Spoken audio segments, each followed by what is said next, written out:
Welcome to the Road is Dead podcast, episode number 77, take two. I say take two because we recorded a full episode 77 last week, this time. And lots of things went wrong, technically, to the point where I was not able to save it this time. It happens. I mean, I even stuck my 16-year-old on it to try to fix it. That's not coming out right. We're going to move on past that one. I tried to have my 16-year-old fix it, and even he was like, "Oh," so that one's gone. Dude, you ended up that was a great episode. Riverside. It was a perfect episode. Yeah, we went for an hour and a half. Yeah, you had to call and you had to figure out all this. Yeah, like my call in. You know, it's not for lack of trying. Correct. And then we've spent the better part of the week since then testing all these connections and trying to learn all this stuff so that we can do a better job. So I apologize to everyone for missing out on what would have been timely data and information. And guess what? We're going to rehash a little bit of it. We're definitely not going to go into the same kind of detail that we went into before. Obviously, along those, well, first of all, I skipped introductions. We should have some better introductions on the video version in the future. We should do little exposés where we introduce each person, have you do the whole, sup, stand up. You just do name like tags an and just stay static. NPC character. Static name tags. I don't know. Like right in front of the table there, you have Leah Sanda, Tim Strzelecki. Little stand-up name tags. That would be good. Yeah, Rob Curtis. But DJ Robbie Rob. To make the introductions for this episode, I'm going to go ahead and say that I am your quote-unquote host, Robert Curtis. To my left, we have the multi-time world champion of sleeping. I don't know. I'm pulling shit out of my ass at this point. We have. I mean, I do like sleep. It's important. But yeah, I'm Tim Strzelecki. And to his left, the structural engineer turned wheel builder, Leah Sanda.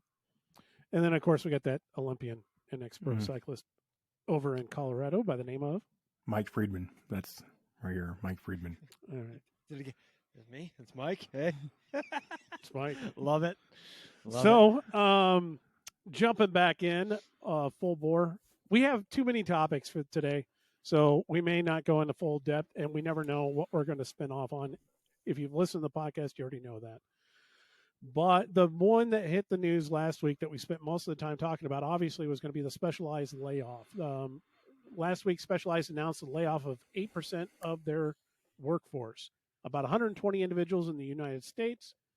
And then right about that, and it, from what I understand, it hit all aspects of their operations all throughout the country. This is on the heels of a lot of other layoffs in the industry. I feel like now I'm just going to gloss over the whole damn thing. But this is on the heels of a lot of other layoffs in the industry. To remind everybody, we've had Wahoo's had layoffs, and I'll get back to Wahoo here in a bit. Zwift has had layoffs. Strava, Pearl Izumi has had layoffs. Pros Closet, and Outside.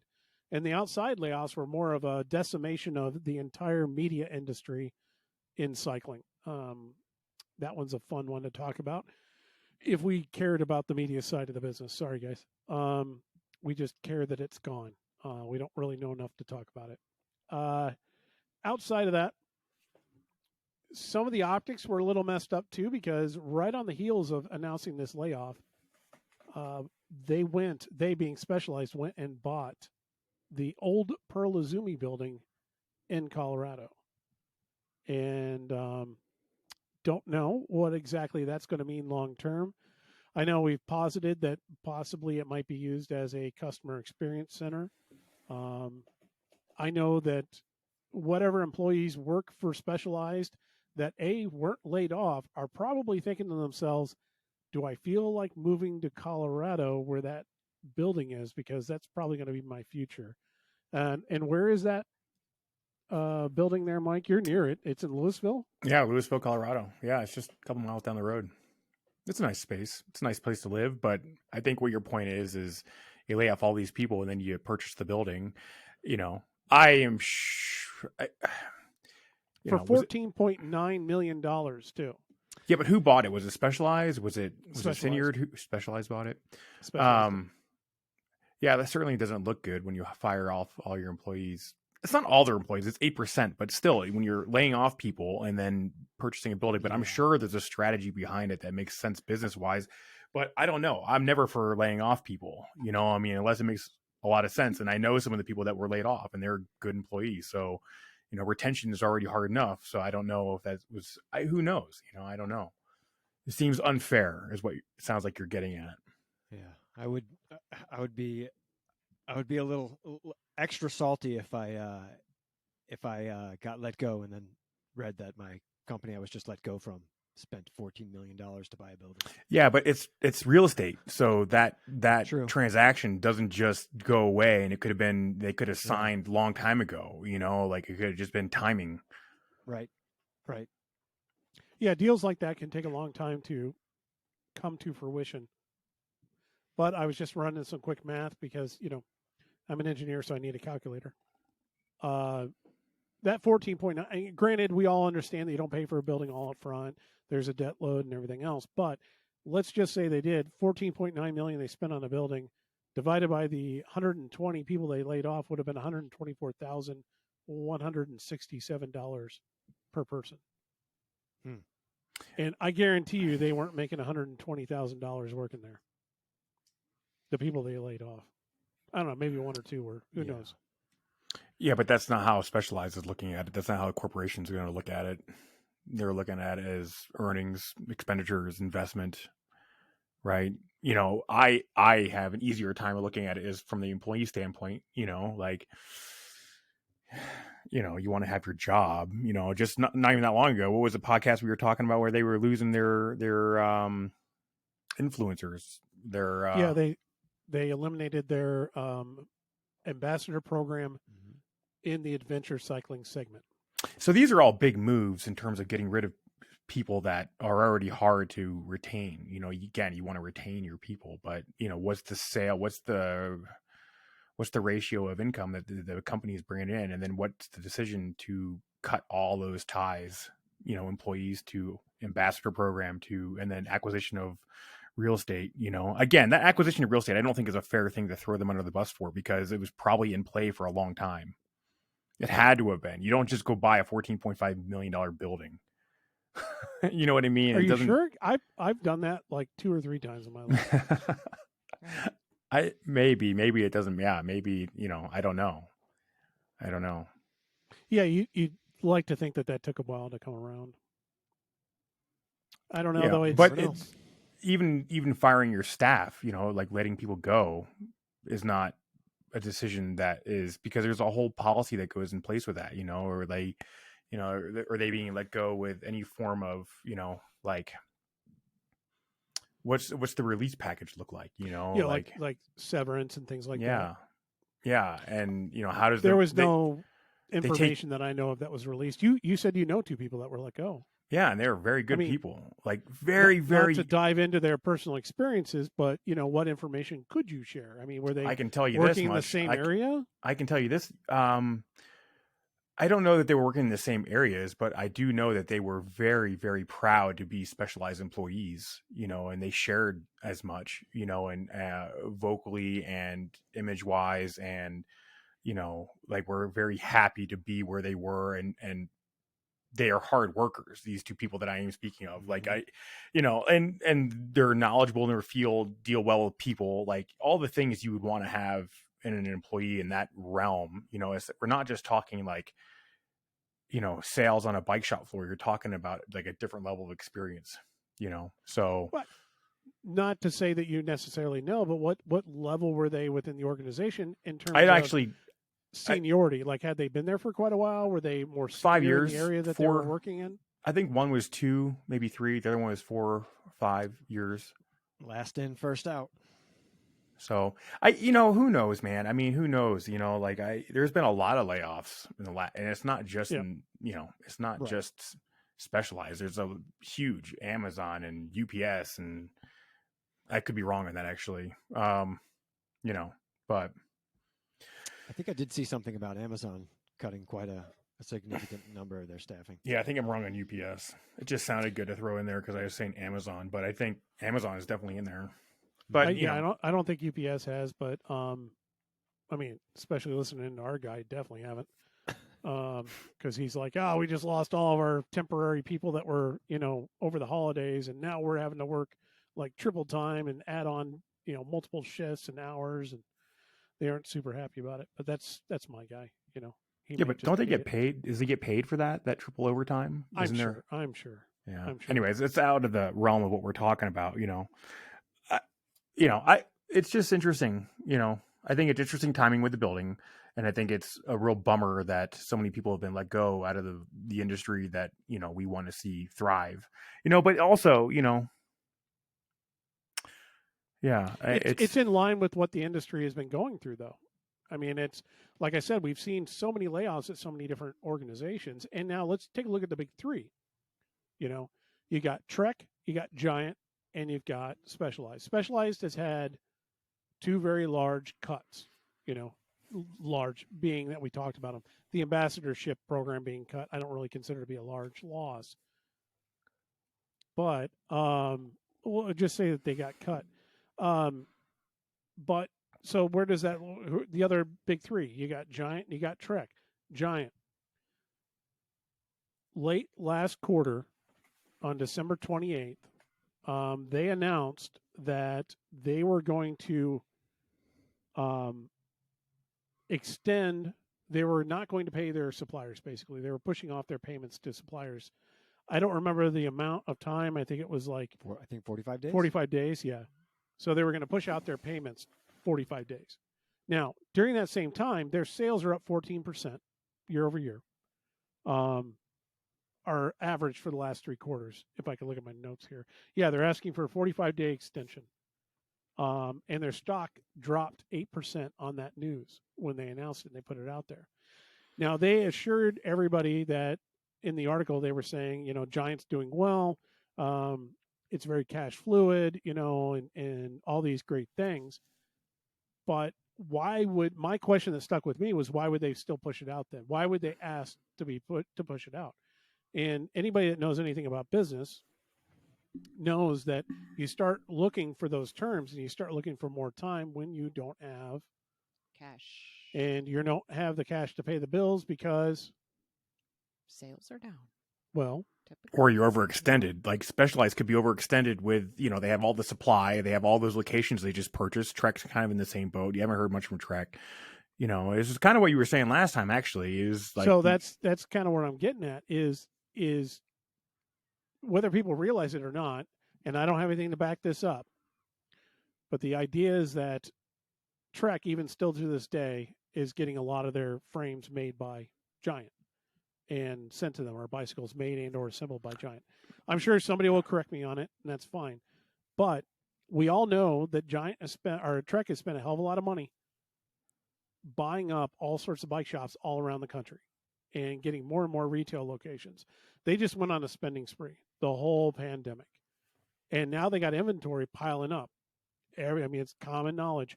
Giant's got inventory piling up that's been covered in brain. Trek does too. I see all sorts of Trek dealers on forums saying they're being asked to take on more inventory, which is a telltale sign that they need to move the inventory. Well, they have to store it. Someone has to store it. Yeah. And they need it off their books and they need the cash. And if that's the case, and if Giant is still manufacturing their bicycles, this could be a case that Trek's not paying their bills to Giant. And if that's the case, that if I was Giant, I would be asking for extensions from my suppliers, especially if they were suppliers of products that I was only using on those Trek bikes. I would put that whole business division and separate it and do it separately. But that's me. And so you're comparing that back to Specialized as why Specialized is getting rid of employees and ambassador programs, cutting money where they can. Everyone is hurting, number one. And number two, because the demand curve for the cycling industry, to say it tanked is a gross understatement. We hit the year this year, and I saw people being owners of shops getting on forums and complaining and asking others, are your shops as dead as they are in winter right now? And it was the middle of summer. And most of these shop owners were replying with, yes, this feels like the dead of winter right now. We have no one walking in. We're not selling bikes, nothing. And if you look, we've covered it on here, but the trainer market just died like instantaneously. And that was right around the same time. And the trainer market was really kind of the canary in the coal mine in my mind, because it took the first nosedive. And the trainer market is messed up right now. We can go into that in a little bit. But, I mean, so that's my take on it, where I think these three companies are all kind of a bit of I don't want to say canary in the coal mine, because they're past that at this point. We're starting to see some bodies drop. I'm hoping that maybe it's just flesh wounds and we're not going to see massive changes, only because I don't think any of us really benefit from any of these companies really having a major problem. No, we need them all. We need them all. SRAM, Specialized, Trek, Giant, you need them all. Where does the funding come from for various events? Okay, maybe not just those companies, but you need the big ones, you need the small ones, but you don't need the big ones taking over the world. You don't need to go for the monopoly. But I don't want to see any of these companies going out of business. I also don't want to see them firing anybody, at least not people that I know. That's selfish, but you know what I mean. Yeah, it's always tough when you see somebody lose a job. Yeah, and I don't want to see them taking over the shop world either. I mean, acquiring all these different shops to hopefully people are getting paid well for their locations. Makes the world go round. Nobody in this industry is getting paid well, except for maybe a handful of people. That's my guess. You look like you're about to say something. I'm sorry. No, I wish I felt like I had a little bit more knowledge on what I'm about to say, but I feel like Why? we are not. I never do. I don't think the cycling industry is the only industry that's dealing with exactly this. I think it's across Correct. the board, and I think it's economics right now. I think it's where we're at right now in the world with a lot of things. And it sucks to see it, but my husband's in the automotive industry, and he was just telling me last night, he's like, oh yeah, we had the same problem, same thing. Well, and you got to think. That's a fair point. Yeah. I mean, that's why auto sales, the used car sales are just plummeting. Everything has just changed. You had this huge influx during the pandemic, and then it's just complete opposite. Yeah. And I was just talking to Rich was here, and he works in that world, and asked him how car sales are doing. And he said, yeah, nothing's moving. So, and some of that's interest rates, some of that's inventory, but so we're not special. We're not special, but what I think was set up and made us kind of unique was that we saw the COVID boom. Yes. We're one of the few industries that actually had a boom during COVID. We had generational peaks. Like, this industry will not see peaks in demand like we saw during COVID. No. Ever again, Well, most likely. I feel like the companies that are probably going to fare through this better are going to be the ones that you sat there, and when all of their product got gobbled up and bought up within the first month of the pandemic and they had nothing left to sell, they didn't really make big changes. I think the companies that went out there and just started dumping money into building more production and trying to get more product out there and all of that, and now they're sitting there with, shit. Yeah. We're sitting here, greedy. we've got tons and tons of real estate, stores, and employees, and all this production capacity that we're not utilizing or whatever. I mean, that's got to be killing them. Yeah. Not to mention, to your point, the supply chain is so long for a lot of these manufactured products that some of the stuff that is now hitting warehouses and getting stuck is stuff that was dreamed of, thought of, and the POs put in 2 years ago. Now it's outdated. Well, yeah, I mean, to some extent. To some extent, yeah, I'm sure. Yeah. I hate that about or the next thing. The economy. It has to be the next greatest, best, most advanced thing. Like, all the stuff that's sitting in the warehouses, if it is in fact outdated, it's still excellent stuff. Yeah, absolutely. I fully agree with that. Hey, Shimano 10-speed is still excellent stuff. Yeah. So is SRAM, Rob. So is SRAM. So I like all those companies. I do like SRAM 10-speed. I don't want to poo-poo it. It's served me well for a lot of years. I do like 10-speed across the board. 11's not bad. I just don't think that they really did anything to make it better. in my opinion. Except for I do want to say SRAM, when they did their 11 speed, there was something they did, and I can't remember, in their red lever, or maybe that was the iteration of 10 speed. They did like a zero.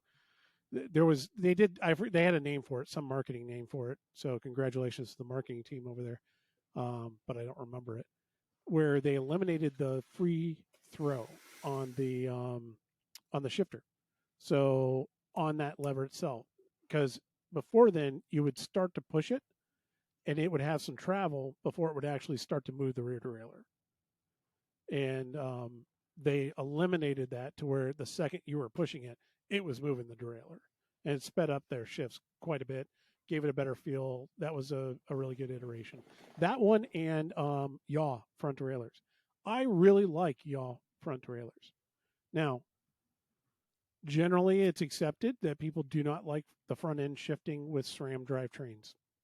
I'll give them that, but as far as their derailleurs go, I think that yaw was probably the best one that they ever. That technology is some of the best they ever came out with. Sorry, a very rare instance of me saying, "Yay, SRAM." Yeah, no, I think it's important. We deviated from what we were talking about, into the product companies. But I mean, not that long ago, we were complaining about SRAM not sponsoring cycling events and going into America's Cup, which I support a little bit, but also, it's like, I like SRAM products when I was racing them. I race fast on them. I race fast on Shimano products, so. You don't think that had anything to do with your fitness? Fitness, genetics, training. Yeah, like I'm not going to say the parts made you a better racer. I think you. Well, it's comparable. I mean, the SRAM it helped. I won races on SRAM. I won races on Shimano. So I mean, who's to say one is worse than the other? In my opinion, it's what I call hygiene factor. Back in, I know. Hold on, give me a second. Interesting phrase. Give me some rope so I can hang myself. Explain. Hold on. Back in my previous misspent youth of other careers, we used to have a term we called a hygiene factor, and it was something that had to be present in the business, and you don't notice it when it's present. It doesn't get any special awards for being present, but the second it's not there, the business fails. Okay. So in other words, like employee training kind of thing. Okay. In a lot of instances, it was one of those things where it's a necessary evil, so to speak. It can definitely benefit the business, but you don't typically, talk about that aspect of it much. It's just, it's part of doing business. I consider components and quality components to be a hygiene factor. They're a necessary evil. There's something that have to be there in order for you to race the bike. And for the most part, if they function, we don't care. They get the job done. And to Mike's point, he's going to be fast on them regardless of what they are. When they fail, that's when we have a problem. Yeah, but that wasn't always the product that was failing. Sometimes it would be mechanical. Sometimes shit happens. Sometimes you have a cross shift and you bent the chain even. I will say that for as much as pro mechanics want to, puff up their feathers and run around like their shit doesn't stink, I got to tell you, most of the major mechanical problems that we've seen become an issue in big races over the years have most likely, this is my guess, I mean, we'd have to take each one individually, most likely caused by human error, and that human's usually the That's mechanic. what I was thinking. Those guys are pushed. They are very good mechanics. I mean, at least the guys that I have, guys. I'm not saying they're not. Yeah, but they're also pushed, man. Like the hours that they put in to clean all the bikes, to go through all the bikes, to make sure everything's done on time, to get everything ready for the transfer, to get everything on top of the car. It would be, but dude, they're meticulous. Like that's why they end up going drinking every night, because it's just like smash, Tiring work. Yeah.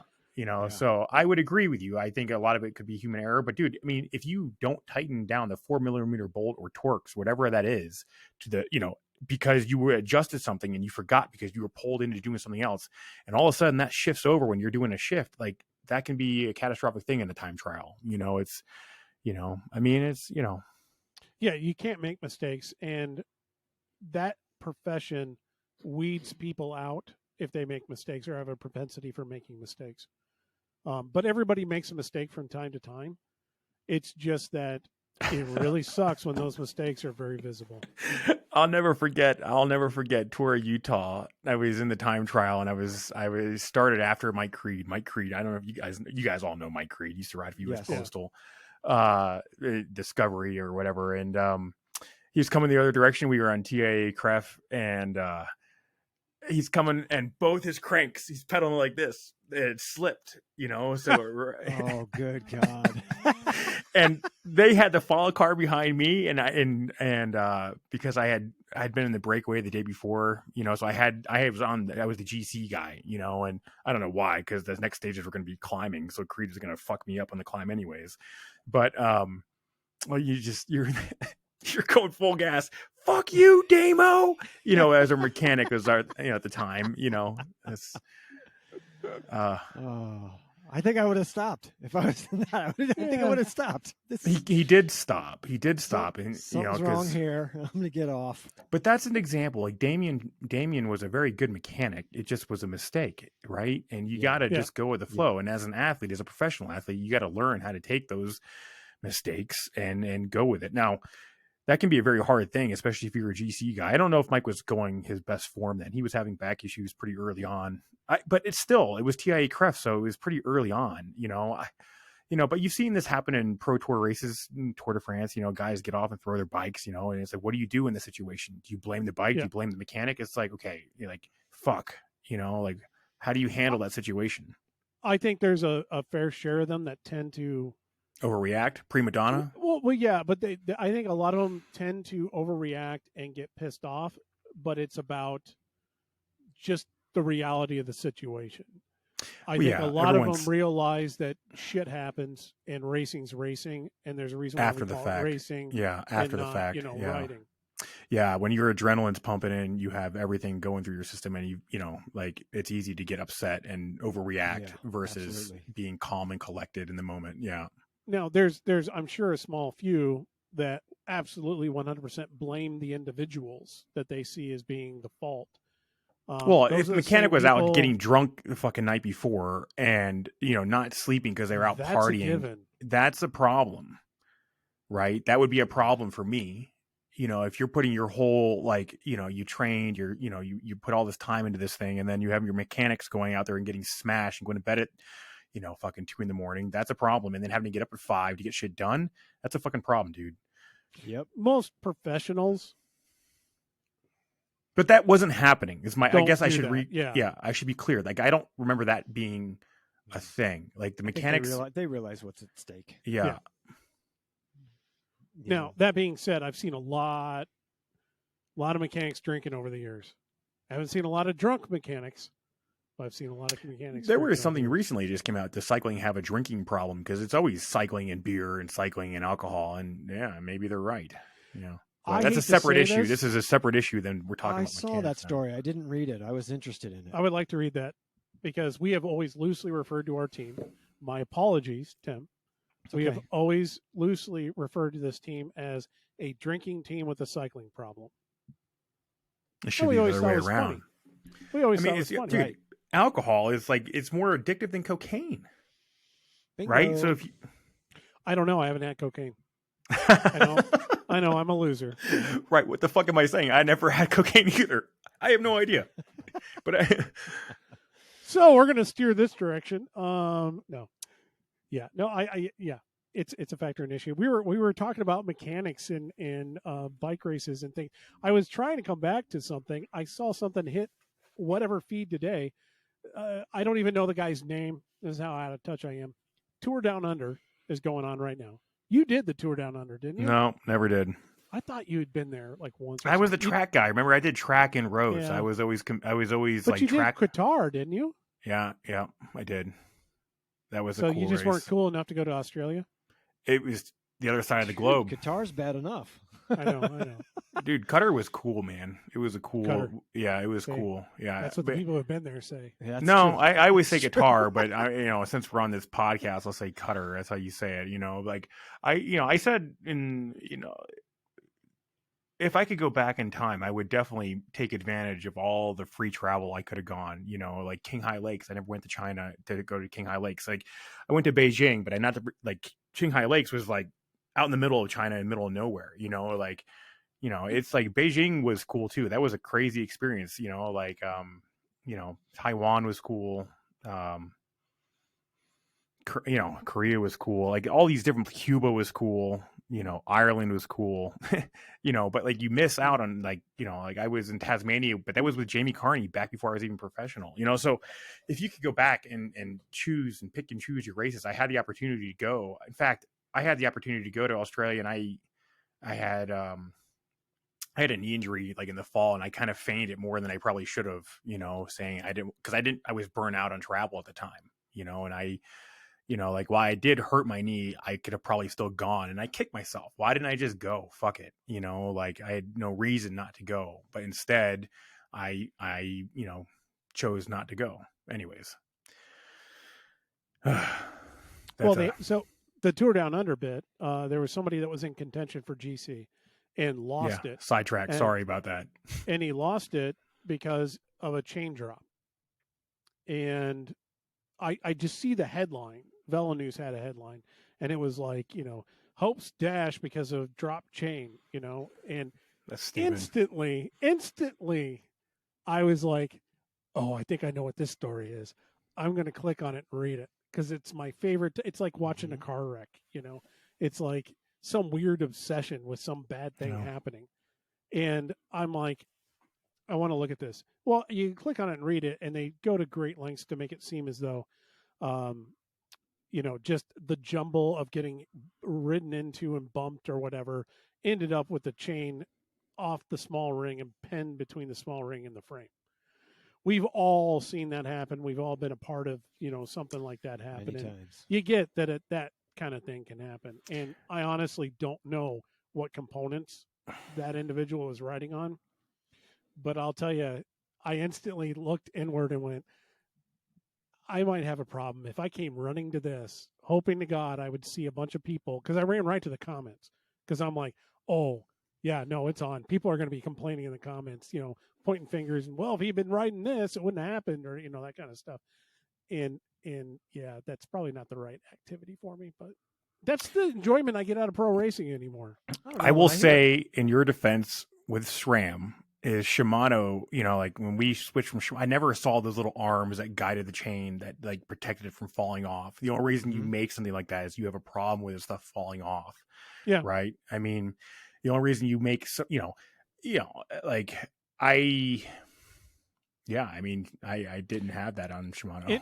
In fairness, we saw a bunch of chain keepers and drop fall devices come into the industry right around the time where, in my opinion, cyclocross started to really kind of get popular.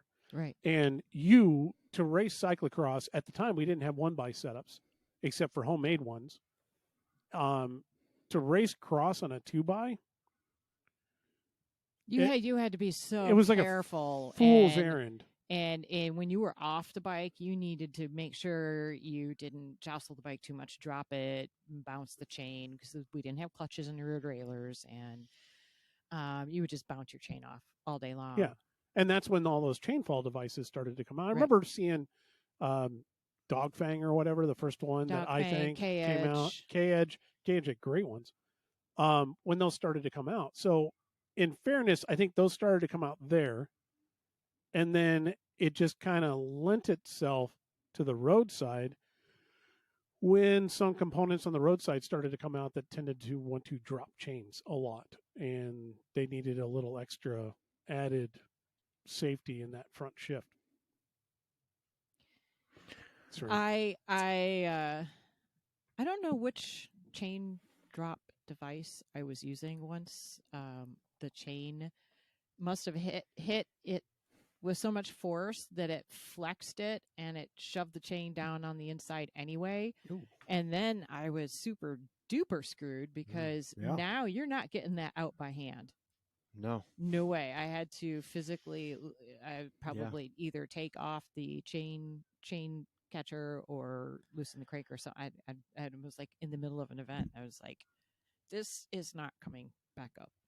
Yeah. So. I never, when I started racing cross for the first 3 years, I used a 2x, and I had a lot of instances where I did suffer the chain drop. And then I went to a 1x, never used a chain keeper, still don't use a chain keeper. And I guess I just got better and smoother at better and racing smoother. Plus, cyclocross. with the clutches and the rear derailleurs. Yeah, that makes a huge difference. That makes huge such difference. a huge difference. Yeah.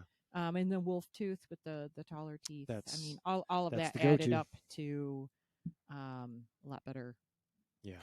I didn't have to worry about this stuff when I was racing. And I'm out of my element when we talk about this stuff because all I did was focus on sleep, eat, train, and go.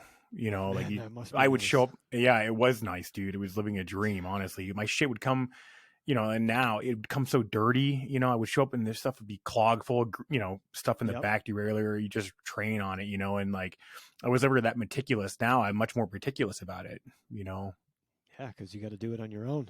Yeah, you show up, you have your race bike ready to go. Everything is like, it was a different ball game. I mean, that was the benefit of years of not having that, though. I mean, I spent years chasing the dream too to get there. So, Wow.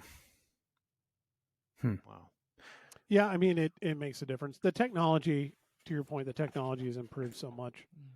I am happy that they took the time to come out with 1x systems and to, in my opinion, nearly perfect them for off-road usage.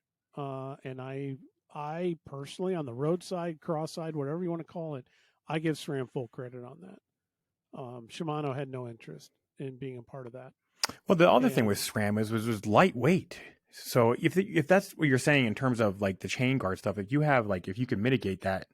Sorry, I'm sidetracking you again, dude. No, I don't even think, for me, the weight didn't even really play a role. I mean, if it had been a tank we were throwing on there, then that would have been a consideration.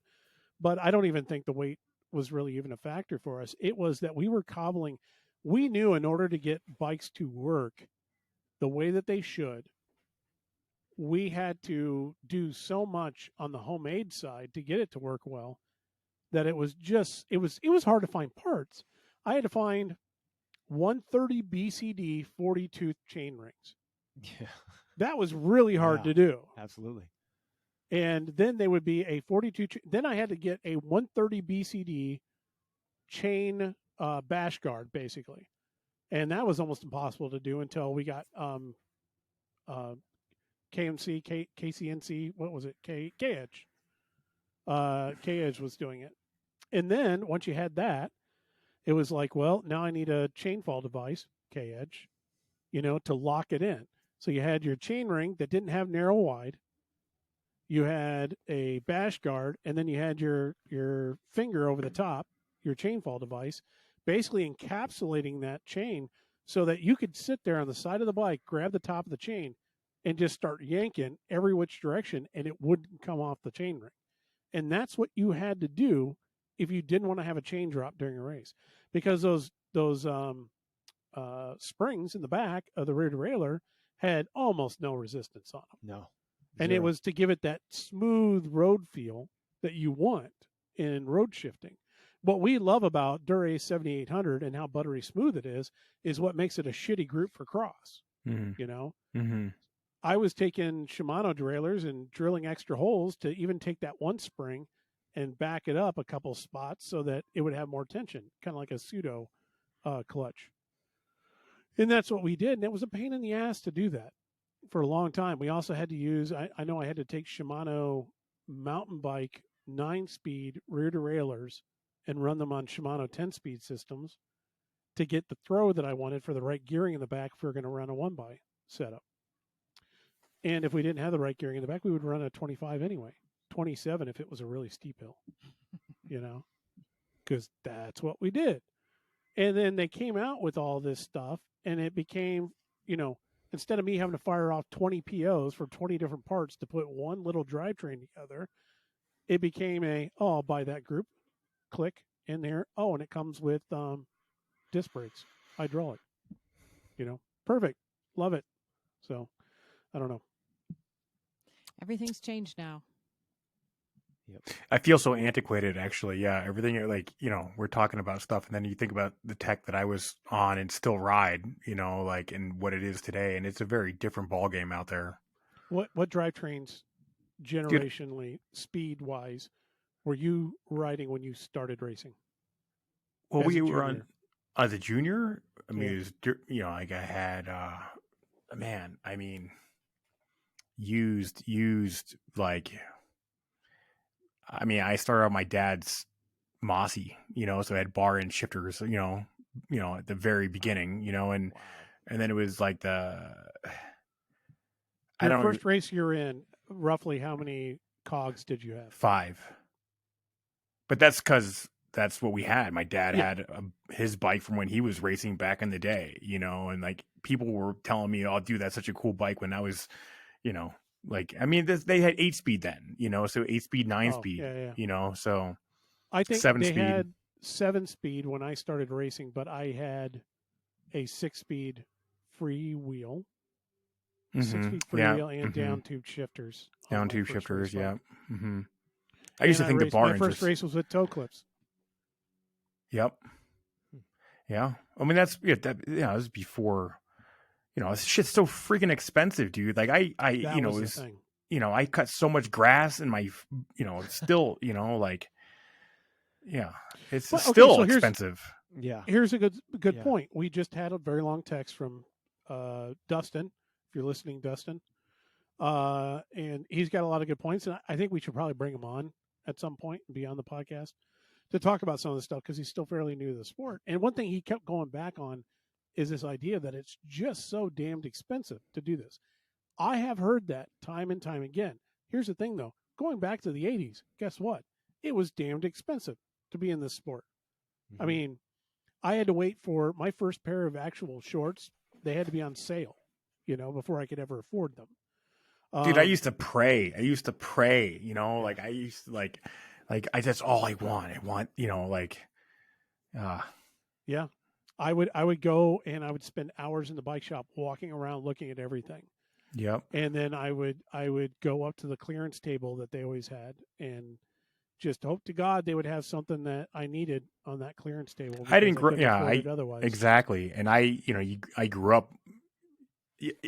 Yeah, I mean, we weren't poor as a family. We were considered middle class, lower middle class, maybe. But it's there's food on the table, but I definitely didn't. The money for bikes were an extravagance, as far as my family was concerned. I had people help me the whole time, dude. Oh, you had talent. Yeah. Every sport you come across these days is going to be expensive, no matter That's the what. thing. Yeah. So I guess to my point, it was expensive then, and it's just like it is now. But it doesn't. No, dude, need it's to not. be. It's not the It same, doesn't need dude. to be. I mean, when you're How paying, is it not the same though? when you're paying $150 for a pair of shorts, give me a Okay, fucking break. You don't have to. That's Dude. just what people are going to pay How about because my it's out there.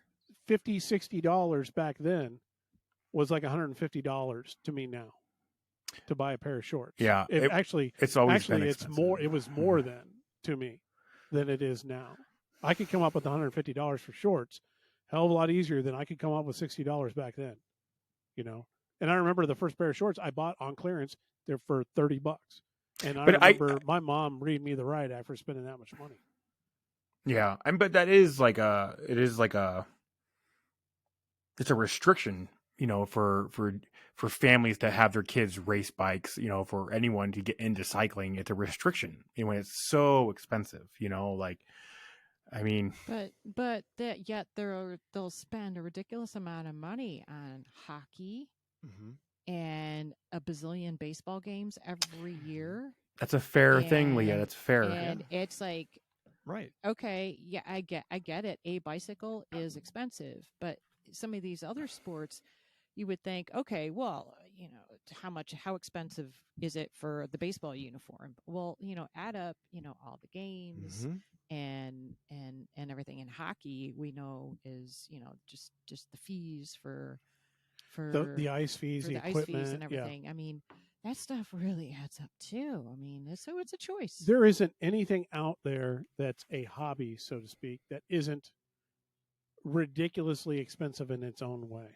Yeah, I think we got to compare though. Like, okay, let's say hockey. You have the pads, you have the skates, you have ice time, you have, like the helmet, you have the stick and the pucks. Like, I mean, Dude, it's thousands and thousands of dollars. Think about the kids that have an affinity for and a liking for like motocross.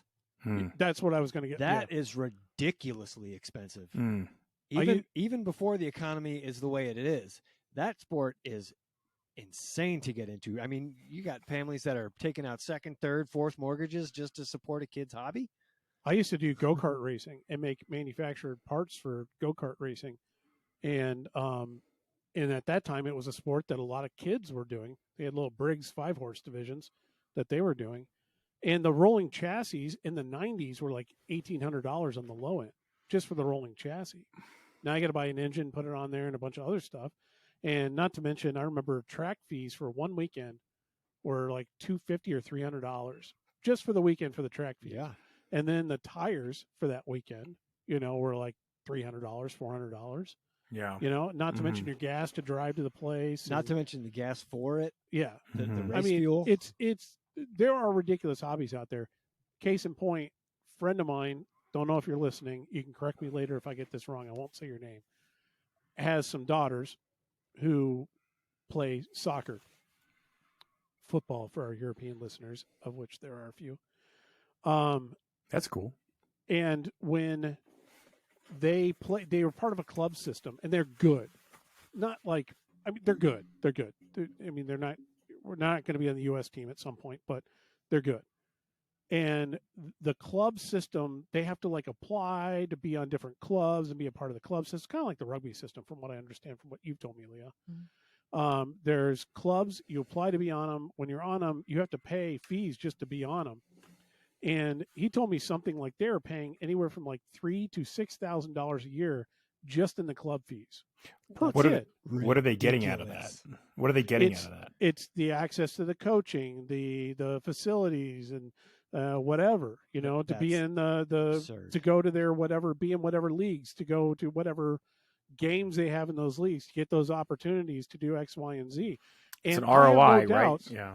Hockey is the same. Lacrosse has got to be the same.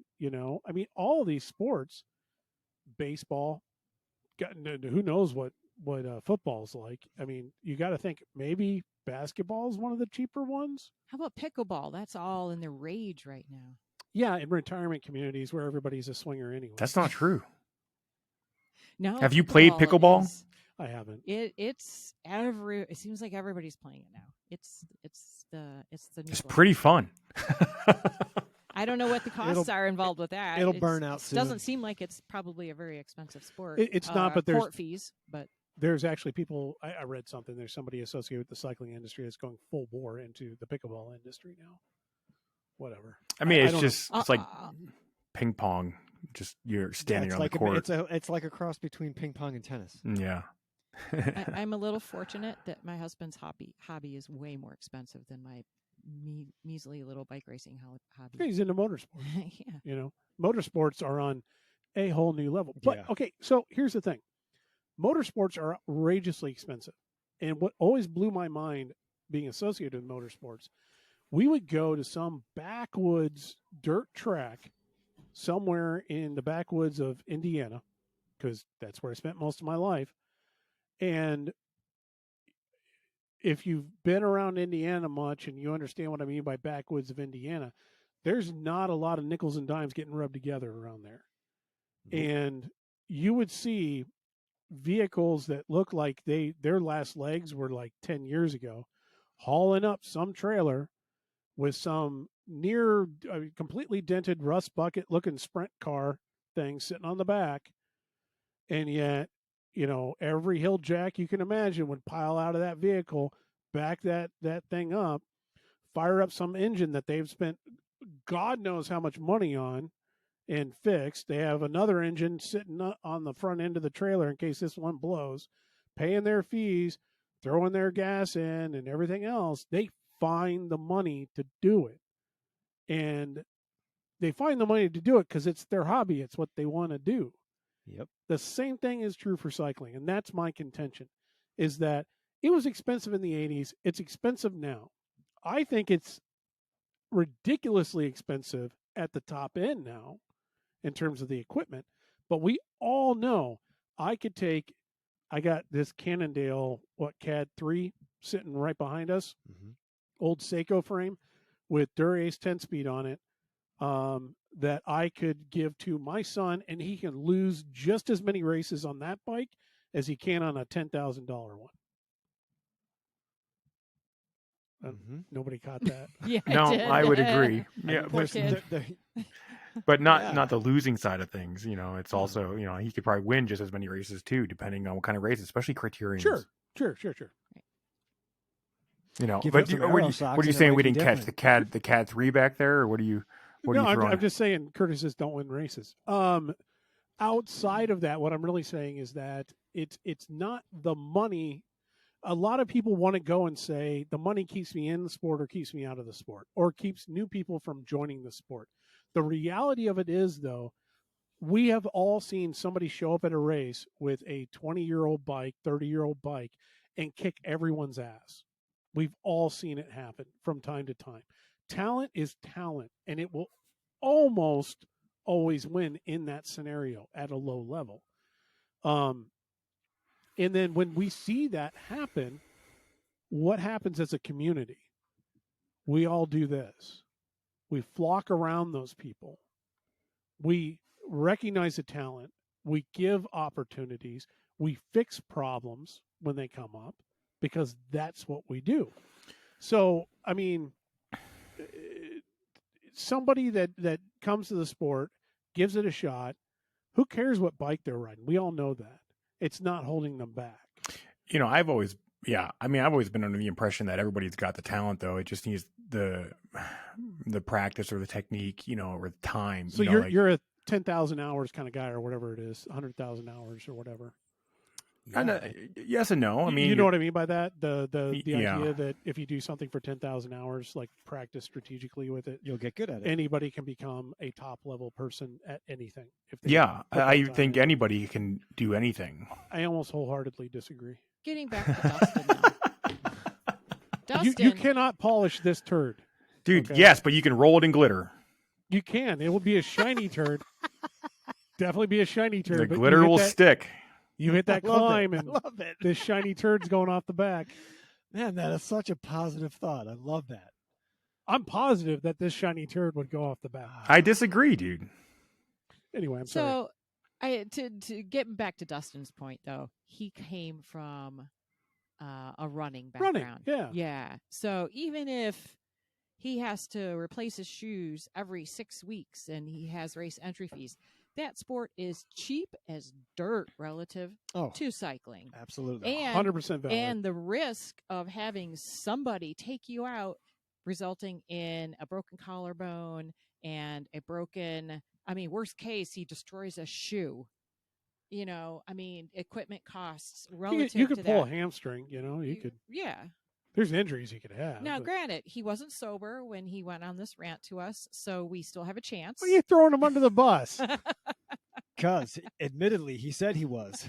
That was actually the first line he wrote. So we still have a chance to corrupt him into our Oh, he's not side. going anywhere.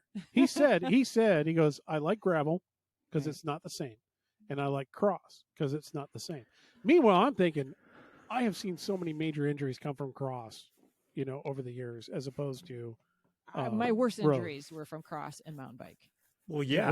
Road ones are like, they're flashier, they're faster, and the road rash The is road more, rash I'll hurts take more a complete. lot. That's what you and I but were talking about earlier. When you How crash many at people slower have- speed? How many people have died in cross races? I do not know. That's a good Is question. that even a statistic? I guarantee don't- you more people have died racing road bikes. Yeah, absolutely. Yeah.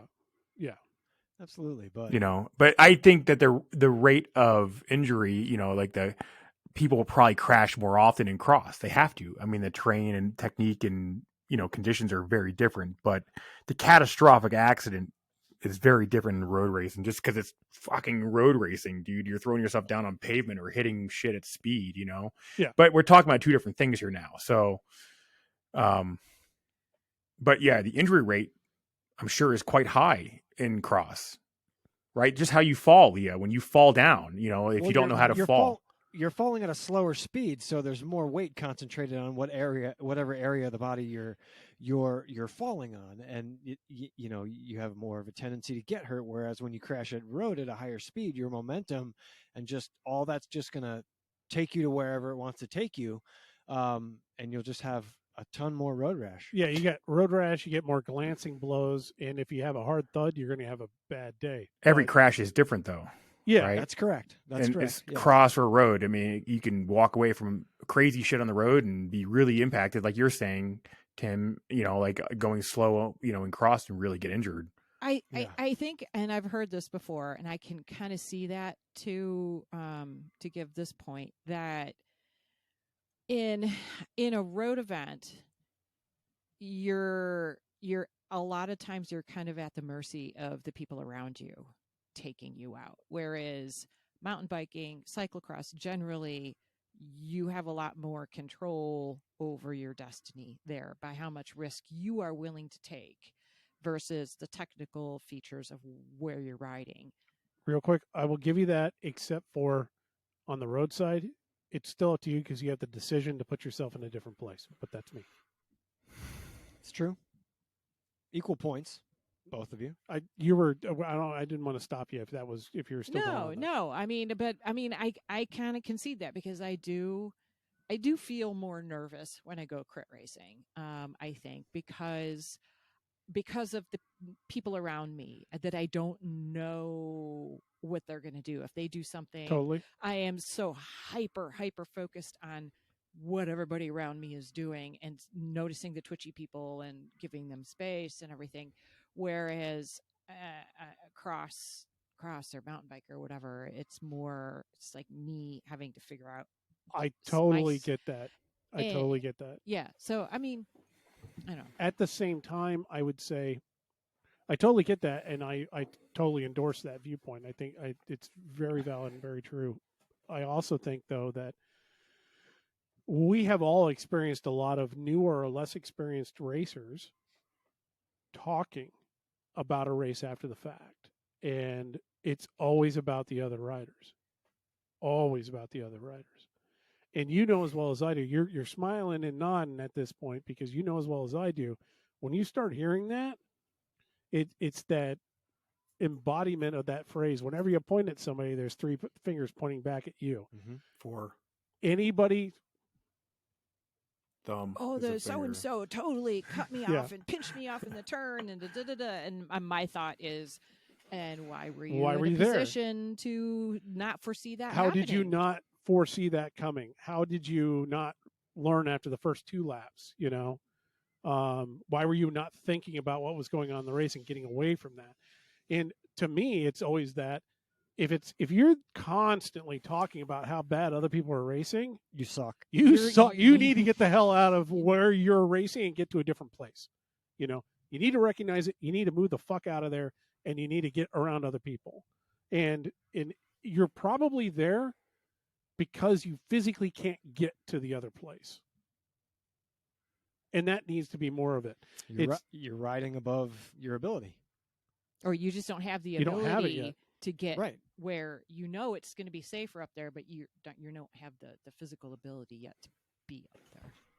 So to me, it's always, I guess what I'm saying is I prefer to hear riders come out of those situations going, I got tangled up, stuff got messy back there, I shouldn't have been there.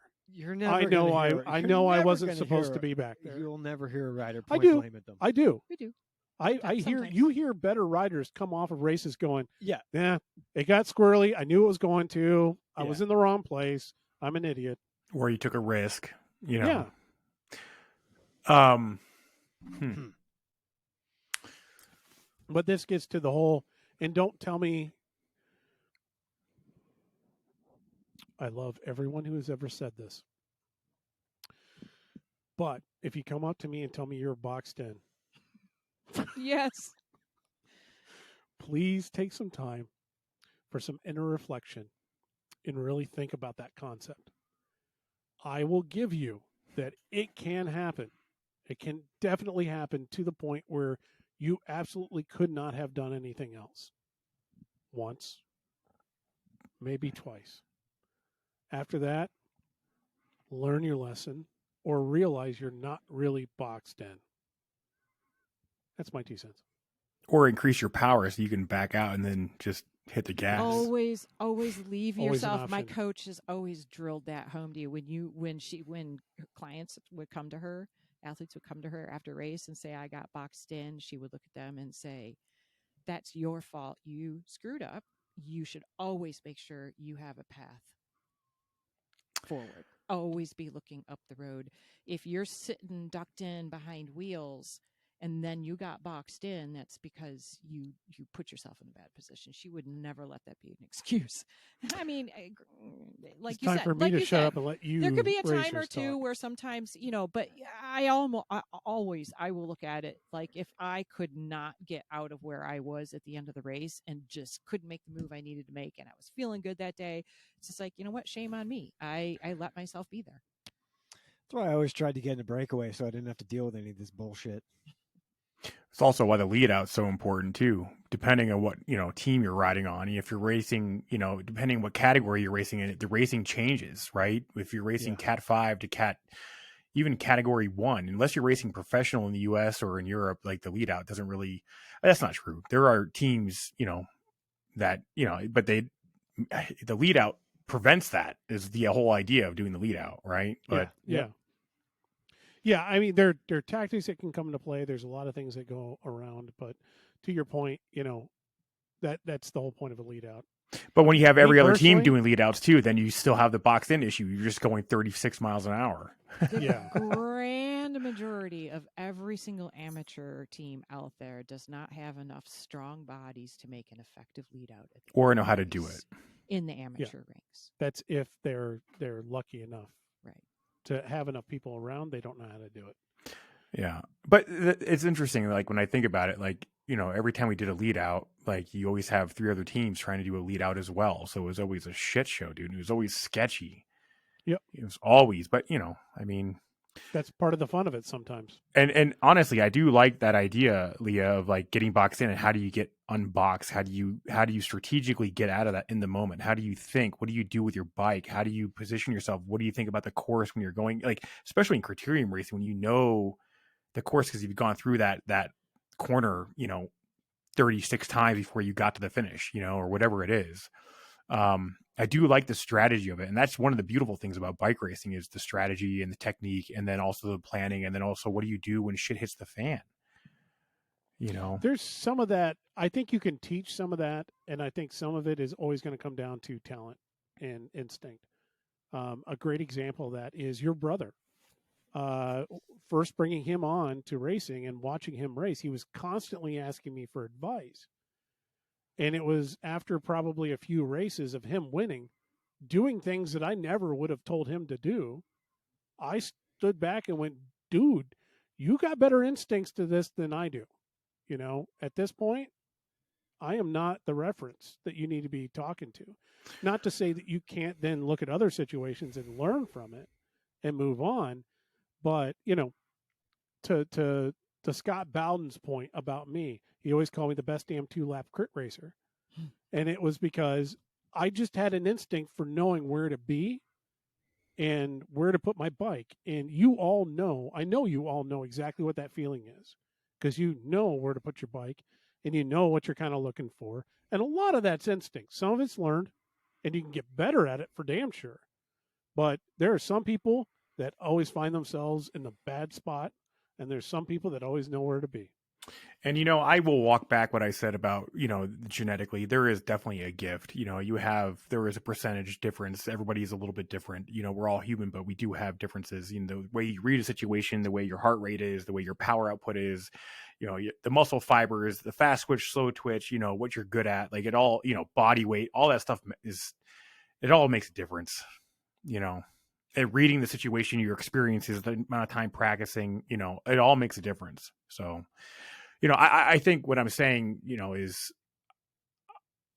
everybody, I think, can perform at a high level, but it doesn't mean that it's equal high level, because once you get to that high level, it's still a percentage difference. A 1, 2, 5% difference can make a huge difference at a finish line. Yeah. Mm-hmm. I could not have trained exactly the same as you and ended up on the Olympic team. Well, that's just facts. So there are big discrepancies out there, but to your point, you can while you may not be able to polish a turd, you can throw some glitter on it. And you I can make some used to roll turds myself in glitter downhill. all the time, dude. Like just throw it down there and put some green, some silver, some gold, some blue if you want. It's I mean, it's interesting when you look back on it. I I'm mean, just checking the time, Mark. Yeah, and I know No, we do have some other stuff that I did want to kind of get into. Let's do it. We can do like about another 20 minutes to half an hour. Let's try to if we do really 20 wanna minutes. push it. Let's try to get 20 minutes in. But is it worth bringing up the helmet discussion at this point? No, let's go into Wahoo. Okay. I think the helmet discussion could be a whole. It's going to be a whole nother episode show. if we want. Yeah, Wahoo. So it came out. What we have been discussing and what we have heard, we all know that there was a huge debt load. We talked about this a couple episodes back with Wahoo. That was unsustainable. Well, that did get articulated in an actual article coming out of, I believe, the financial world that said that Wahoo's debt load is no longer serviceable and they were downgraded. And the article basically said they will need to restructure within the next 6 months. The demand for their product has dropped so much that it can no longer, they were kind of limping along with some demand that was helping to offset their what they owed. They were losing so much money and have so much debt that they physically cannot keep it up or keep the doors open unless they restructure within the next 6 months. So restructuring could be a bunch of different things. They could be sold.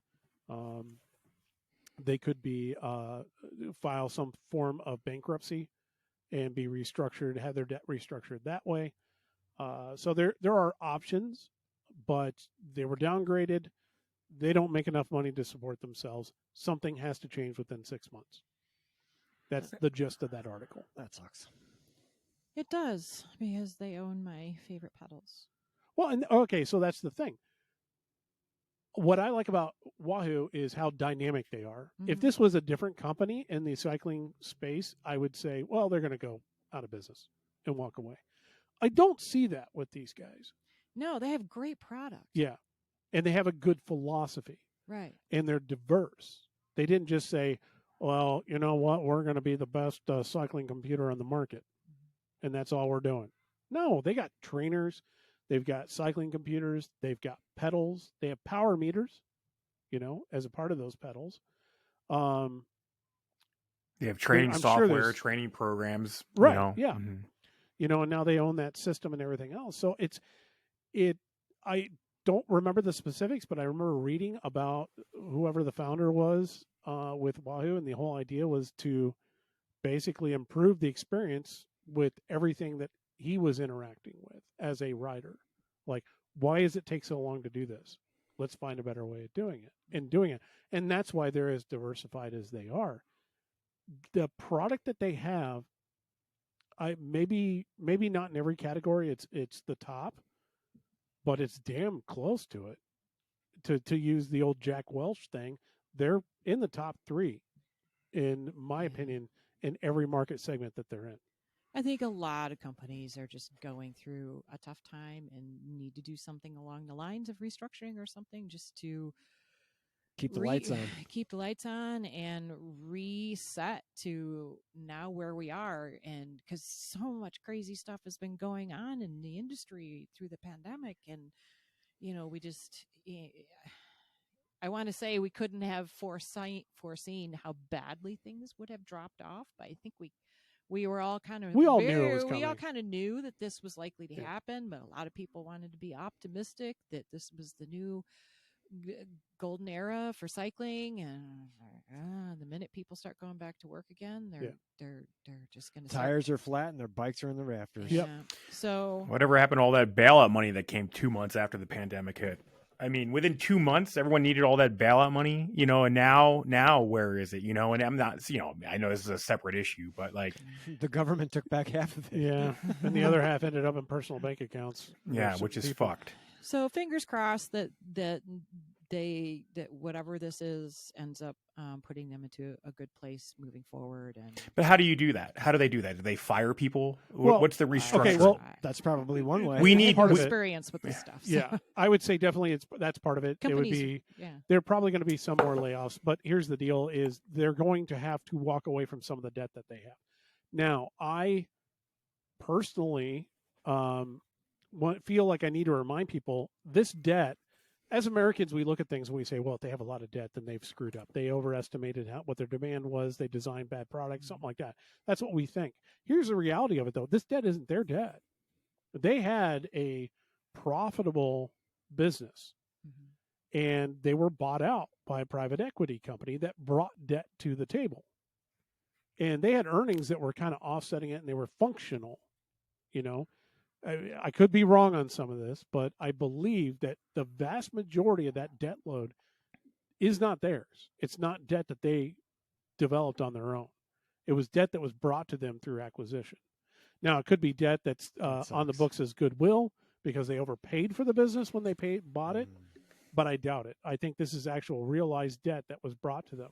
So it makes it even worse because they're a good company, good product, doing a great job, and it looks like they've got a huge anchor around their neck that isn't theirs, that they didn't do, and they're getting pushed off the boat at the same time. I would like to know if that's actually true, because that's a real bummer. I mean, you know, they make such good product. They also, you know, they're in a niche market to begin with, and then they have some serious competition, and some of that competition has gone and basically copied, you know, some of their tech. You know, I mean, oh yeah. You know, show me the difference. You know, like, I mean, you know, that debt to earnings ratio doesn't get that skewed by ordering up too many trainers. Okay, this is 18 to 20 times debt to earnings. Yeah, you know, that doesn't happen. You don't miss your forecast by 20 times.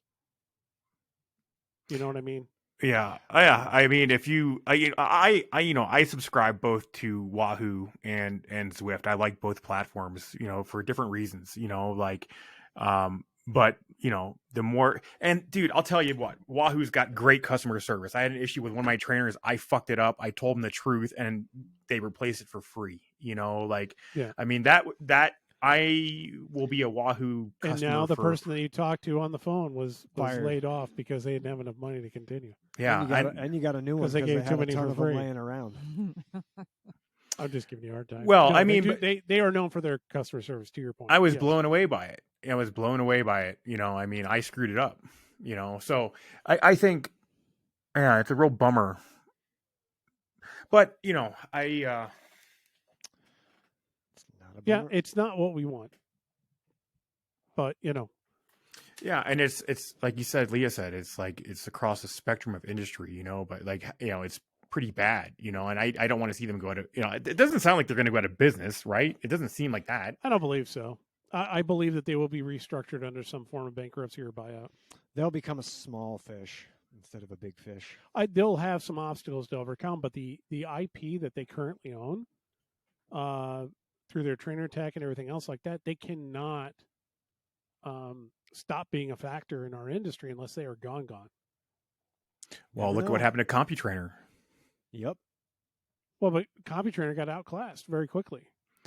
Well, it took them 15 years, but yeah. Right. Yeah. But once the technology was available in general, they got quickly outclassed because they were not going to invest in that space. They didn't. They chose. They chose not to invest in that space, which was maybe the wrong. Well, wasn't maybe was the wrong decision. Well, yeah. From what I understand, that company is a Flow Master or something like that. Flow Tech or something. They're a industrial flow control and automation company. So they're an industrial company. They make automated valves and controls and things like that. And they had like an engineer that liked to ride and decided that he could build, with some of the tech that they had, build these trainers and program them and everything else. And they did that over time. And they realized they're the only ones in the market. It developed enough money for that company that they just kind of kept it going. But at some point they were like, we're not going to invest this much money to go to that next tier of technology. So they sunset it. They tried a couple things and there were some missteps. Well, they were the proof of concept because it worked. I mean, that's what opened the doors for all these other companies. I still say that there isn't much around that truly beats a well warmed up and calibrated CompuTrainer. I don't know. Try I a say Wahoo. as I have I have quite a few Wahoos. CompuTrainers. I probably have 10 CompuTrainers within arm's reach. Right That's actually awesome. Great thing. So not really because they're worthless, but Yeah, well, and I spent like $1,500 a piece on them at one point. Yeah. Before Zwift and Wahoo came into the platform, that was where people were going to train. You'd have training studios where you would be doing trainer races, right, on CompuTrainers. The power, the whole analysis and everything. Didn't you do that, Rob? Do tell. Yeah, I've been down that road. It was fun. It was fun while it lasted. So I would be curious to know if all of the training studios out there are still finding themselves to be valid now that we have especially reinforced and amplified through the pandemic so many options for riding and racing and competing and chatting with people while we're doing it all from the comfort of our basements. Why would anybody go to a training studio or go to an indoor event somewhere when you can do all of that at home? In my opinion, being somebody that was in that space, I still see people in training studios pop up in my feed. So they do still exist. Some people are still using them.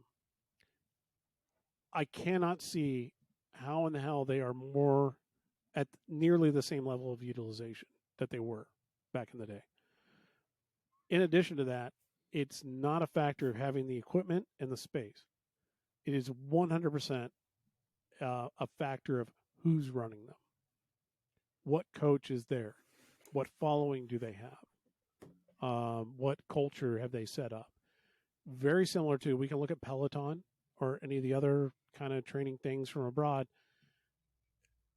There are, and even spin classes that still exist to this day, there's still cultural gatherings of people that train together. It was always my contention that that's what we had in these training centers. And then that disappeared during the era of, as people started to go, I don't want to get up early. I don't have to get my car and drive to where I'm going. It's like having a home gym. Okay. Gyms didn't disappear because people had home gyms. Because at some point, people want to go where there's better equipment or where there's other people around that they can talk to and learn from or whatever. There are some people that have to be around other people to do what they do, and others that prefer to do it alone. So we did the whole, let's train together, let's train alone. We're going to come back to a mix of both to some degree. Now, I don't know what that looks like for our industry as in-person training centers in the future. I don't have as much faith on that really coming back as I do the technology getting to the point where they're all training together online. And it's more interactive. You can see each other, that kind of thing. I think that has more of a future than going back to, we got 12 people set up on bikes in a shop. I don't see that really I think that's done. coming back. But that's me. I mean, I use those systems. I like those systems. I do, I liked going and being in a group environment too. I think you could push yourself harder and faster. I didn't like having to breathe everyone else's breath. I didn't like that feeling of it. It was always hot and humid and gross, and Somebody's but that's always me. Farting. Somebody's always farting. Yeah, I use those systems, and the Wahoo system I like, and the Zwift system I like. That's why I'm a member of both, but they're different. So they each have variations, and I know there's a whole bunch of others. Trainer Road, Ruby, Tim, you should try it, dude. It would definitely improve your performance on the bike in the real world, for sure, 100% for sure. He's talking to you. He's talking to you. He said Tim. I did say Tim, but Rob, are you against the online training version? No. I use Zwift. I don't really get into the races because they're not my thing. I use Zwift for more of a training tool. That's what I use it for. You should check out the Wahoo system, dude. You should check out like the Sufferfest or Wahoo system for a training tool. I mean, the Zwift thing is really, really good, especially if you're racing, because it pushes you past the limit for sure. I've done some of that. You know, yeah, I would have to invest in. Well, do we have to be on? no, Wahoo dude, you platform? do not have to. No. You do not have to invest into anything. You just need a simple. Sorry, I'm not a Wahooligan. We used to ride it on the copy trainers in the shop. Yeah, but even the racing, you don't have to be like in a verified race, like where you're verifying your weight, verifying your power. You're supposed to, put your right weight in, have a heart rate strap on, right? Yep. But you don't need to have the $1,200. I do now. He said strap on. You don't need to have the $1,200, trainer, like heart rate strap. Yeah. No, I use a Kurt Kinetic Rock and Roll wheel on. Yeah. Okay. So you need to have. Is it the smart one or is it a dumb one? It's a smart one. Okay, so I have a. This is a completely off in another direction now. How do you keep from burning out as an athlete if you are racing all the road season and or mountain bike season, racing all through cross, and now you're going to sit on a trainer in the middle of winter and do all these indoor races? It just seems too much. It is. It is too much. You got to have the recovery. You got to shut it down. Yeah, exactly. Yeah, I love winter because it's a time where I'm not thinking about racing at all. The intensity I do is extremely specific to the progress of rebuilding over the winter and building the machine. And I'm very meticulous, and it's very like being back in the laboratory and stuff. And I see a lot of people that race, and I'm like, I just don't understand how they don't just constantly just burn too much year round. Well, they do. They'd probably be better. Exactly. They do. They're done by April. They're just like, I'm burnt out. And whether they realize it or not, they are. If they're smart, then they take off time so they can go back for cross. They do what you're doing. I don't know. Maybe I'm just old and I can't.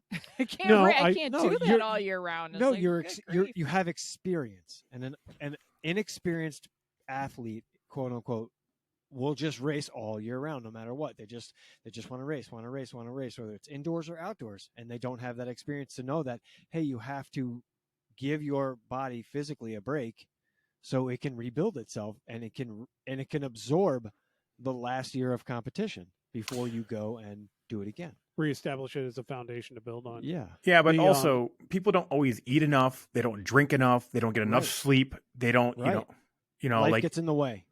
And eat and drink a lot. Yeah, the recovery aspect is such a key thing. And then also, theoretically, you should be able to just continue growth, right? Growth should be able to continue happening as long as you have ample recovery. And that doesn't necessarily mean taking time completely off. It means like taking all the other factors that make a big difference, like getting that extra 2% in there. The sleep's a big one. Food is a big one. People always undereat because they think they're, especially in cycling, they got to lose weight, got to lose weight. It's bullshit, dude. Just eat your food and train hard, and then recover, drink more water.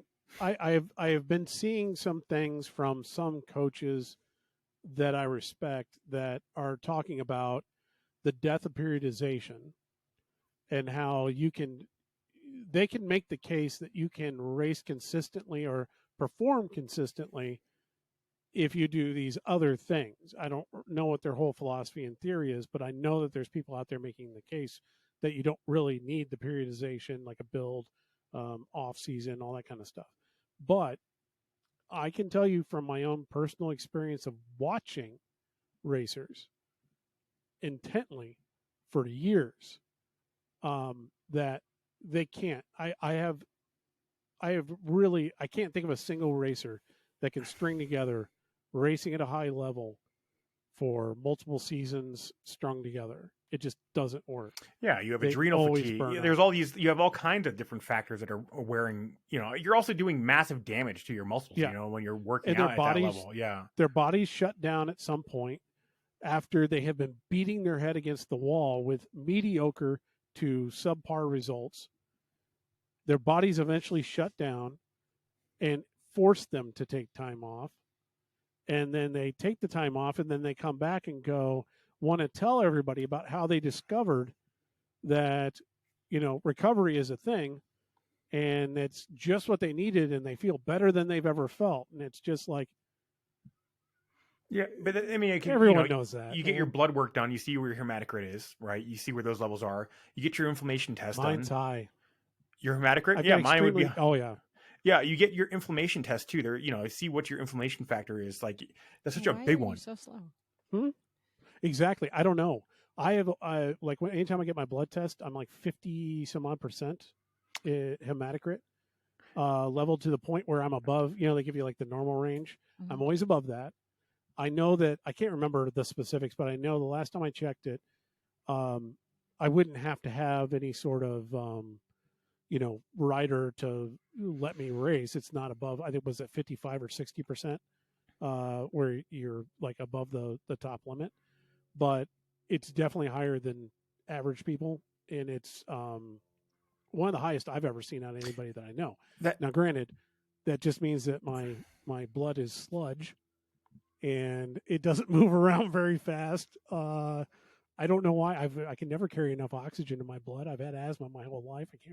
I can't breathe for shit. Yeah, but you're and I have no cardio ability, but I have a high hematocrit, very high hematocrit. and that number would change. That fluctuates very quickly with like high intensity training, but also it really doesn't matter. Like that Yeah. level is not going to really matter until you're like anaerobic consistently, like even at altitude. You're never going to notice that hematocrit variation racing at sea level, especially like until you're like at a high. There's so many other factors beyond your hematocrit in racing. I know. It's not just that efficiency of absorption of O2 to like of how fast you're going to go. It's such a but it's a number to know and be aware of, because you could increase that number drug free. One, going to altitude, going back down to sea level, back to altitude, back to sea level, right? Your recovery is a huge one, right? Because every time you're exercising, you're tearing down those blood cells. It's like there's all kinds of factors into it. That's why the recovery is so important. But you can maximize your recovery, and then people stress out about. I used to stress out about it. I'm not getting sleep, not getting sleep, not getting sleep, and then you overthink it. And you would think that while you're trying to get to sleep. Yeah, that doesn't help. Dude, some of the biggest races I ever did, I didn't sleep a wink the night before. I get it. But that's because I couldn't turn this off. I couldn't turn this off. Still, I have to like. It's interesting. Like you have to. Now, Mike, you're still a youngin', right? Like, how old are you? I just turned 40. Oh, good That's for right. you. That's right. So you're still young. I can tell you, I have, now that I am 48, I have crossed that threshold where, for the first time in my life, when I lay my head down at night, I'm not immediately going to sleep. I've always worked myself to the bone, either mentally or physically, to the point where when I do eventually lay down, I was always instantly asleep. That doesn't happen anymore. What are you thinking about? I just kind of just think. All of it. Yeah. That's what you have to turn off. But it's not stress. It's not stress induced. I usually think about just different stuff. And then not only that, but I have finally reached this point where it does not matter what time I eventually go to sleep. At like 6 a.m., I'm just going to wake up. It is the weirdest thing in the world, because I am the kind of person that used to be able to lay my head down and I will sleep as long as somebody will let me sleep. Like if nobody comes in and wakes me up and I don't have an alarm, I could wake up at 3 p.m. for all I know. That doesn't happen anymore. I am awake at 6, and it's not like the kind of awake where you like, oh, let me go to the bathroom real quick and then I'll go back to sleep. No, it is, I am up for the day. Might as well start doing something because I'm going to waste time. The flip side of that, the thing that's been weirdest for me to get a hold of as I've aged, is that doesn't make any difference to me. I feel just as fine, rested, and everything else. Having less sleep, it's good sleep, and it's just weird. I just wake up. Don't need to do anything. Maybe you're in menopause. I think so. Menopause. That's fine. That's fine. I would like to learn more about it. What's it like, just, old lady? Maybe you just need to meditate. I'm in the middle of it right now. It's a journey. I think, the sleep thing, Rob, everybody's got a different schedule, right? Everyone's got you have a different responsibility if you have kids or what, like there's so many different factors go into it. But like, there has been a lot of studies done on sleep specifically. Like if you pull an all-nighter in school or if you stay up, late, it takes a long time to reset that structure. You don't just get like a good night's sleep the next 2 nights and you're back on track. It's like there's in fact, Whoop, I think if you wear, or even the Oru ring, if you wear one of those devices, you can even track this stuff to the point where you're like, you can actually see it. Mm-hmm. Right? Yeah, like I have that. It's interesting. She has the ring. I have my Garmin watch will track some things, but that's not nearly as deep a data. But the Whoop thing, I keep hearing about it. Yeah, right. I keep hearing about. Is it a device or is it just it's a strap that you wear that you have to get an app. Strap it on? Yeah, you actually do. You do. Yeah. Anyway, I looked into it because I was curious about all that stuff, and then I was like, you know what? This is too much shit. I don't want to waste time in my day thinking about. I just want to keep it simple. Yeah. I can wake up and know, I feel good today.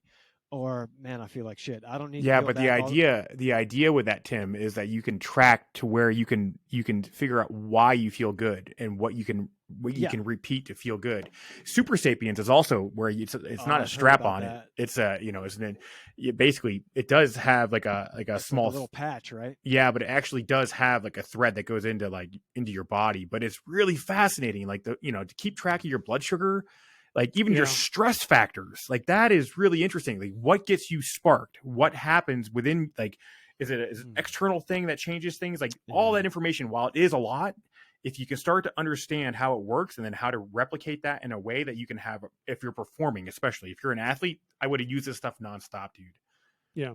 I think that anybody who's really serious about being an athlete at this day and age that isn't or hasn't spent some time doing like blood glucose monitoring, I think they're really missing the boat in insulin response. It's really fascinating stuff. As those two just shrug and are like, whatever, man. No, I thought about it, but then I was like, I'm in the waning years. I'm holding on to a. Oh yeah. I'm saying I can't justify it. I'm saying young people with like a life in front of them, a good career that they could possibly have. You're as young today as you're ever going to be. Like, I mean, how old are you guys? You asked my age. How old are you guys? I'm 47. 47? I'm 48. Double nickels. Yeah. Since about my New Year's resolutions, and since just before Christmas when I had COVID, I have made these changes and I notice a change in my complexity, how I feel, how I sleep. My urine has been either clear or just a tinge of yellow since before Christmas, right? I have limited my sugar intake and on my rise, like I can feel the difference. I feel better, and I think all those factors do make a difference, whether you're a performing athlete or you're just living your life. More water, less sugar. Yep. Less salt too. Salt's a big one. Yeah, that's a big one. Danny Pate was telling me we should get Pate on here. Actually, he'd be a good person to interview. I love that. I was a huge fan of Pate. He'd be a good person. I was actually talking to Creed too. Pate would be really interesting. He was telling me what Sky used to do with the sugar intake, or I'm sorry, not sugar, salt intake, and how they would really restrict the salt because the theory was that that was one of the reasons they were having off days was the salt holding onto the water. So they would restrict the salt instead of using as like you have enough salt in all the food you're eating to begin with, right? You don't have to add salt. Yes. I'm only one person, dude. My experiences are like limited in my world, but everyone's like, we should get other people on here that have had other experiences that. Oh, for sure. But at the same time, this is kind of like, to your point, it's like talking about saddles, different saddles work for different people and there's not one saddle that fits everybody, but at the same time we can all admit that a high quality saddle that follows some basic guidelines is probably going to fit most people, or at least get you in the ballpark. That's my take on it. Is that a good analogy? I'm full of them. It works for me. Well, not good enough. I don't think you should limit yourself on age, Tim. I try not to. I take every advantage. He's not. This is all good-natured ribbing. It's just I know. I view myself. But like even if you have the time to understand what it's saying, it is interesting. My problem is I would need someone to interpret it for me. Like, I'll wear it. I'll give you the data. Just tell me what it means. And I'd like to see the picture painted over, a month's time so I could, understand it. But for me to wear it and understand really what it's telling me, I don't necessarily know if I have the time or the bandwidth to do it. I have spent a ridiculous amount of time reading and listening to podcasts and gathering data and on everything having to do with health and training metrics and all of this stuff. And at times I just have to shut it all off and just go, confuse you. Just go do stuff.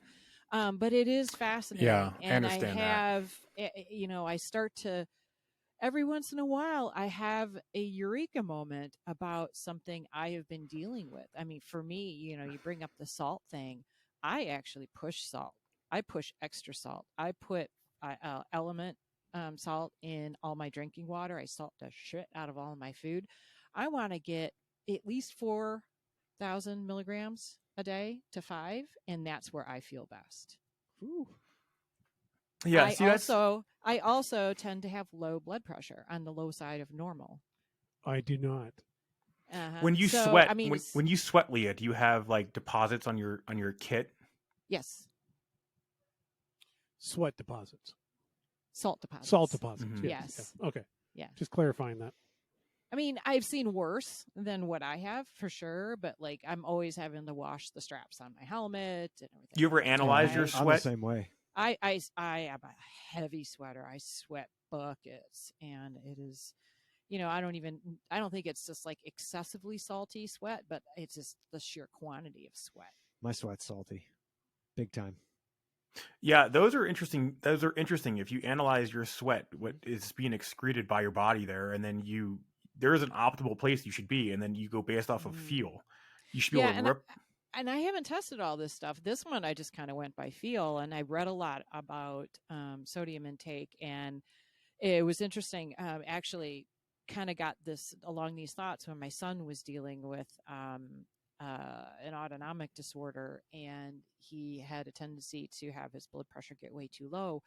And they were telling him he needed to up his salt intake massively. And I was like, oh, interesting. What's my blood pressure? It's like, okay, it's not that low, but I wonder if I would feel better with more salt. So I started playing around with that. And I was like, yeah, no, that actually helps a lot. It's interesting. We should try to get, Alan Lynn would be another good one to get on here, or, someone else in hydration that would be able to explain this way better than I can, or anyone else can. It's just we're going based off of feel. But I gotta go. I'm getting hammered by texts. We're all getting to that point. So Yeah. I was trying to wrap it up here, but I do want to say one quick thing before I leave, and that's that I got some numbers yesterday on racer days over the years and things like that. I saw some numbers, and just want to say gravel numbers are flat. So for the first time ever, they've done this. So probably because it's $200 to enter. Now they're flat. Yeah, So throwing that out there. Other things. Think about that. If you have any questions, go ahead and send us an email. We do have an email at roadisdead, all one word, roadisdead@gmail.com. Send us your thoughts. Send us your questions. We'll see if we can hit them up in the podcast if they bear out. Thank you for all the comments and responses. If you're watching us on YouTube, go ahead and subscribe to the channel. Like the video. Every little bit helps. Tell all your friends. If you are listening to us on any other kind of podcasting thread or service, whatever, go ahead and like the show for us. Give us a little review and give us 5 stars. If you do, you will have some weird dude in Illinois that likes you. That's me. Sounds good.